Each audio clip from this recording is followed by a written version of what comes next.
اعوذ باللہ من الشیطان الرجیم بسم اللہ الرحمن الرحیم۔ دوستو، یہ قصہ حضرت کعب کا ہے اور وہ اپنے ہی لفظوں میں بیان کرتے ہیں۔ حضرت کعب بن مالک کا واقعہ بے انتہا دلچسپ اور رقت امیز ہے۔ یہ انہوں نے اس وقت خود ہی بیان فرمایا جب بوڑھے اور بینائی سے محروم ہو چکے تھے۔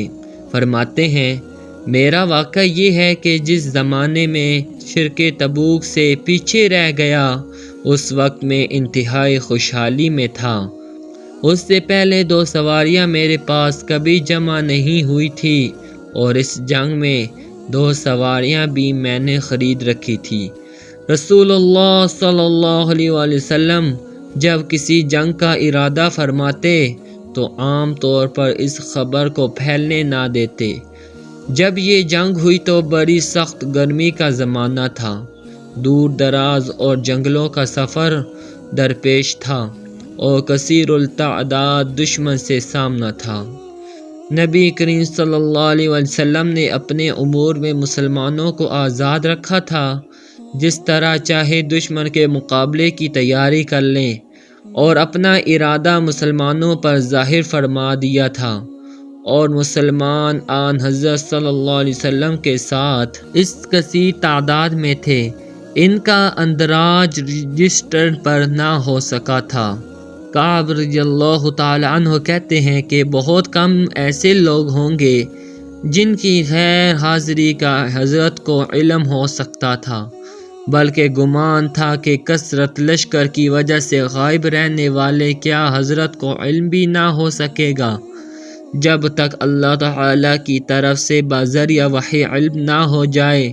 یہ لڑائی جس وقت ہوئی وہ زمانہ پھلوں کے پکنے کا تھا، سایہ گستری، بار آوری اور خنکی کا موسم تھا۔ ایسے زمانے میں میری طبیعت آرام طلبی اور راحت گیری کی طرف بہت مائل ہو گئی۔ رسول اللہ صلی اللہ علیہ وسلم نے اور مسلمانوں نے تیاریاں شروع کر دیں۔ میں صبح اٹھ کر جہاد کی تیاری کے لیے نکلتا، لیکن خالی واپس ہوتا۔ تیاری اور اسباب سفر کی خریداری وغیرہ کچھ نہ کرتا۔ دل بہلا لیتا کہ جب میں چاہوں گا دم بھر میں تیاری کر لوں گا۔ دن گزرتے چلے گئے، لوگوں نے تیاریاں مکمل کر لی، حتیٰ کہ نبی کریم صلی اللہ علیہ وآلہ وسلم اور ان کے ساتھ مسلمان جہاد کے لیے روانہ ہو گئے۔ میں نے دل میں کہا کہ 1-2 دن بعد بھی مل جاؤں گا۔ اس عرصے میں مسلمانوں کا لشکر بہت دور جا چکا۔ میں تیاری کے لیے باہر نکلا، لیکن پھر بغیر تیاری کے واپس آ گیا، حتیٰ کہ ہر روز یہی ہوتا رہا۔ دن نکل گئے، لشکر تبوک پہنچ گیا۔ کاش اب بھی کوچ کر جاتا، لیکن آخرکار یہ بھی نہ ہو سکا۔ اب حضرت کے تشریف لے جانے کے بعد جب کبھی میں بازار میں نکلتا تو مجھے یہ دیکھ کر بڑا دکھ ہوتا کہ جو مسلمان نظر آتا ہے اس پر یا تو نفاق کی پھٹکار نظر آتی ہے یا ایسے مسلمان دکھائی دیتے ہیں جو واقعی خدا کی طرف معزول لنگرے تھے۔ جب حضرت تبوک پہنچ چکے تو مجھے یاد فرمایا اور پوچھا، کعب بن مالک رضی اللہ تعالی عنہ کیا کر رہے ہیں؟ تو نبی صلی اللہ علیہ وسلم کے ایک شخص نے عرض کیا، یا رسول اللہ صلی اللہ علیہ وآلہ وسلم، اس کو خوش عیشی اور آرام طلبی نے مدینے ہی میں روک لیا ہے۔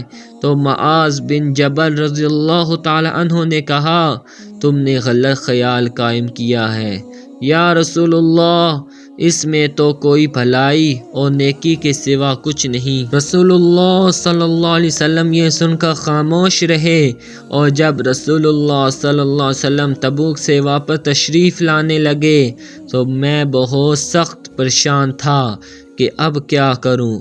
میں غلط حیلے سوچنے لگا تاکہ آپ صلی اللہ علیہ وسلم کے عطاف سے محفوظ رہ سکوں۔